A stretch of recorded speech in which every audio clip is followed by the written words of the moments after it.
Déjà, même un gouvernement ordinaire cherche toujours à être au diapason des passions populaires. De ce côté-là, ce serait rien de nouveau. Mais ce qui se passe, c'est qu'en Algérie, football et politique ont toujours été parties liées bien avant l'indépendance. Rappelez-vous, la FLN avait créé une équipe de football bien avant l'indépendance et elle était devenue un peu son ambassadrice jusqu'à l'indépendance. Et vous le disiez aussi, c'est dans les stades que la contestation du régime a commencé et que les gens ont commencé à conspuer les chefs du gouvernement. Donc aujourd'hui, il y a effectivement cette liesse populaire à la fois pour manifester pour la démocratie, pour la Coupe. D'ailleurs, il y a une boutade qui dit « Nous voulons gagner la Coupe de l'Afrique de la démocratie ».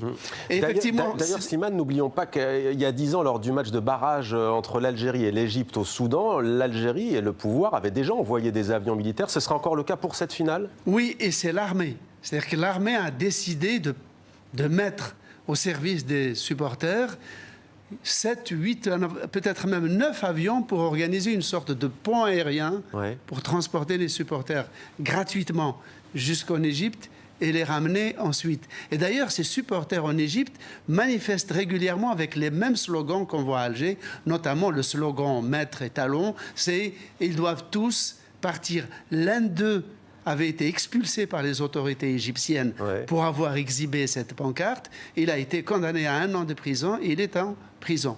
Mais maintenant, le mouvement s'est tellement étendu en Égypte que les autorités égyptiennes n'osent plus gâcher la fête, si on peut dire.